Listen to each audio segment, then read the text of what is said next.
कुम्हार समाज को कोई टिकट नहीं देता था। बहन कुमारी मायावती जी ने हिसार लोकसभा से देश राज को नॉमिनेट किया। आज गुलिस्ता करने को बस एक ही उल्लू काफी है। अरे जहाँ डाल डाल पे उल्लू अंजाम गुलिस्ता क्या। बीजेपी पार्टी के पास कोई कैंडिडेट ही नहीं है, उनके पास वो तो उधार में लेके आते। रिकॉर्ड तोड़ मतों के मार्जिन से जीतूंगा, मेरा क्या मुकाबला है इनके साथ, कोई मुकाबले में है ही नहीं।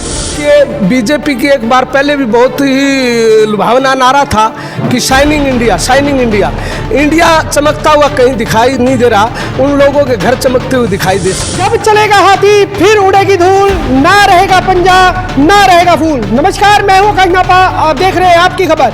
और ये जो स्लोगन सुनाया, ये स्लोगन उत्तर प्रदेश से सुनाई दिया था और अब इस स्लोगन की गूंज हरियाणा के हिसार में सुनाई दे रही है। बीएसपी पार्टी ने अपना प्रत्याशी उतार दिया है, नाम है मास्टर देशराज जी, ढाणी खान बहादुर से हैं। तो जानते हैं सर, बहुत बहुत स्वागत है आपका आपकी खबर पर।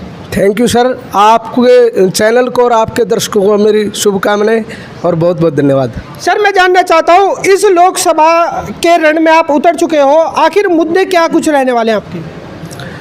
मैं स्पष्ट कर देना चाहता हूं कि मुद्दे हमारे सबसे प्राथमिकता के तौर पे जो है, समाज के दबे कुचले शोषित वर्ग जो गरीबी रेखा में सबसे पीछे खड़ा है, उस समाज के लोगों को, वंचित समाज के लोगों का हकूक अधिकार, उनको भागीदारी मिले, राजनीतिक, आर्थिक, शैक्षणिक और सामाजिक रूप से उनको हिस्सेदारी मिले। अच्छा सर, जिस प्रकार से देश के प्रधानमंत्री कह रहे हैं कि अब की बार 400 पार, क्या देश के प्रधानमंत्री के इस नारे को लेकर आप क्या कुछ कहना चाहते हैं? क्या 400 पार हो जाएंगे, क्या कुछ कहना चाहते हैं? देखिए, बीजेपी की एक बार पहले भी बहुत ही लुभावना नारा था कि shining India, shining India. India चमकता हुआ कहीं दिखाई नहीं दे रहा, उन लोगों के घर चमकते हुए दिखाई दे सकते हैं। लेकिन एक्चुअल में आज बीजेपी की नीतियों से चाहे कर्मचारी हो, चाहे व्यापारी हो, चाहे किसान हो, चाहे मजदूर हो, चाहे शोषित वंचित समाज के लोग हो, सभी दुखी है। जगह जगह उनके खिलाफ धरने जलसे जुलूस हो रहे हैं, इस बात की द्योतक है। अच्छा सर, फिलहाल आप बीएसपी के प्रत्याशी हैं, आप सीधी टक्कर किससे मानते हैं? कांग्रेस से आपकी टक्कर है, बीजेपी से टक्कर है, किससे टक्कर है आपकी? देखिए, टक्कर की बात जहाँ तक है, मेरी इनसे कोई टक्कर नहीं है, क्योंकि टक्कर तो उनके साथ होती है जिनके पास कुछ मसौदा हो। इनके पास कुछ नहीं है। ये लोग दबे कुचले शोषित वर्ग के खिलाफ रहे, मेरे पास दबे कुचले शोषित वर्ग के, मैं ये कहता हूँ कि मैं तो रिकॉर्ड तोड़ मतों के मार्जिन से जीतूंगा, रिकॉर्ड तोड़ मतों के मार्जिन से जीतूंगा। मेरा क्या मुकाबला है इनके साथ, कोई मुकाबले में है ही नहीं। अच्छा, तो और भी लोग हमारे साथ इस समय मौजूद है। सर, आप अपना इंट्रोडक्शन दे दीजिए।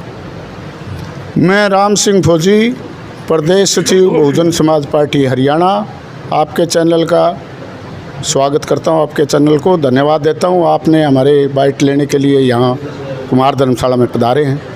सर, अगर हम इस लोकसभा चुनावों की बात करें, जैसे कांग्रेस ने महागठबंधन किया है, आपकी पार्टी उसके अंदर नहीं जुड़ी है, उसका क्या कारण है? ऐसा माननीय बहन कुमारी मायावती जी, जो बहुजन समाज पार्टी के राष्ट्रीय अध्यक्ष हैं, 4 बार मुख्यमंत्री रही हैं। बहन जी ने बड़ा सोच समझ करके ये फैसला लिया है। बहन जी ने जो गठबंधन किया है वो सर्व समाज में किया है, SC BC में किया है, सर्व समाज को साथ में ले करके।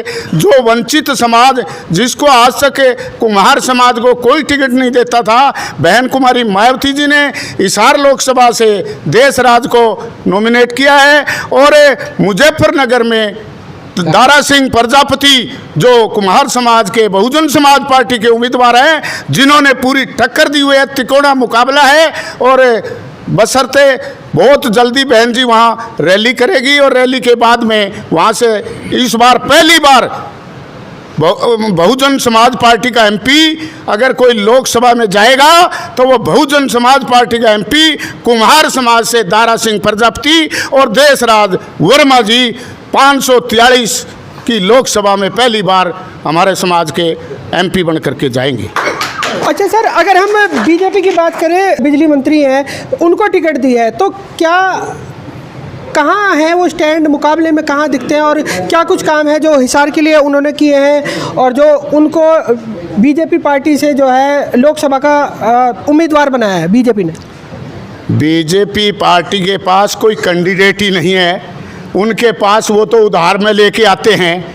और जो कैंडिडेट हैं वो कभी बीजेपी में कभी कांग्रेस में। एक बार मेरे गांव बोडा ओसनाक है मेरा गांव जिला फतेहाबाद में, और वहाँ बहुजन समाज पार्टी 2 बार हर लोकसभा में बहुजन समाज पार्टी जीत के निकली। और चौधरी रणजीत सिंह हमारे गांव में गए तो उन्होंने बोले हाँ भाई ये तो अत्थीवाड़ा का गाँव है, भाई ये तो प्रधानगा गाँव है, यहाँ तो भाई बहुजन समाज पार्टी जीत के निकलेगी।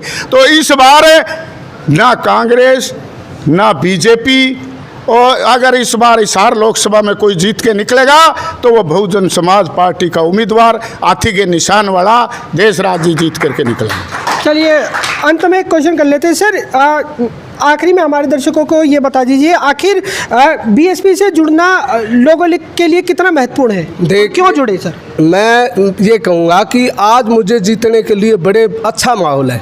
3 मुद्दों पे बात करना चाहता हूँ। सबसे पहले तो मुझे राष्ट्रीय स्तर का एक बहुत बढ़िया पॉलिटिकल पार्टी मिली है, एक अच्छा मंच। दूसरा जनहितैषी जनता के मुद्दे हैं हमारे पास। और तीसरा सबसे बढ़िया कारण है कि हमारे पास राजनीतिक समीकरण गजब का बना हमारे पक्ष में, क्योंकि जिन लोगों के मनुवादी पूंजीवादी सामंतवादी लोगों के वोट कम है, कैंडिडेट ज़्यादा खड़े हुए हैं, वोट कम है, कैंडिडेट ज़्यादा खड़े हैं। हमारे कमेरे लोगों के, गरीब लोगों के वोट ज़्यादा है, कैंडिडेट अकेला राष्ट्रीय पार्टी से बहुजन समाज पार्टी का कैंडिडेट मैं खड़ा हूँ। इसलिए हम, आपने कहा था ना कितने वोटों से जीते हो, किसका मुकाबला है, हम तो यदि चेत गए और जागृत हो गए, आज जागृत हो चुका है हमारा समाज, जाग गया तो कई लाखों से रिकॉर्ड मतों से जीतेंगे हम। मैं ये कह रहा हूँ कि ये जो लोग हैं वंशवादी भ्रष्टाचारी और परिवारवादी लोग हैं, एक तरफ देखिए कांग्रेस जो है ना, कांग्रेस पे तो एक मैं कहूँ ना एक शेर बोलूँ तो अतिशोक्ति नहीं होगी, वो बहुत हूबहू फिट बैठता है उनके ऊपर।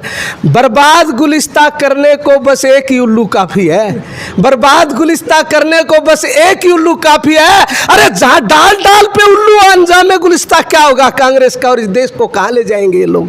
तो और रही बात बीजेपी की, ससुर खड़े तो बहुएं खड़ी है, घर की पार्टी घर का, बोले वो कहते हैं ना घर की बही काका लिखनिया, घर की बही और काका लिखनिया, ये लोग, ये वंशवादी लोग हमारे सामने नहीं टिक पाएंगे। तो सर अगर हरियाणा की बात करें तो 10 लोकसभा सीटें हैं, तो क्या बीएसपी क्या 10 की 10 सीटों पे चुनाव लड़ने जा रही है, और कितनी सीटों पर आपको जीत दिखाई दे रही है? देखिए बहुजन समाज पार्टी बहन मायावती जी ने 10 की 10 सीटों पर कैंडिडेट उतारे, और जागरूकता के हिसाब से और जो पिछले वर्षों में जो हुआ है, पिछड़े दलित शोषित अल्पसंख्यक वंचित लोगों के साथ जो होता रहा है, उसका पता लग गया कि यदि आप नहीं चेते और यदि अपनी ताकत बनाए एकजुट होकर पोलराइजेशन नहीं किया तो आने वाले समय में आपका लोकतंत्र और संविधान ही खत्म हो जाएगा। इसलिए लड़ाई संविधान बचाने की है, अपना मान सम्मान हक हुकूक छीनने की है। इसलिए हम संविधान भी बचाएंगे और जीतेंगे भी, और लोग चेतेंगे और वोट डाल के अपने बहन मायावती जी की जोड़ी में हम टिकट सीट डालेंगे। बहुत बहुत धन्यवाद सर।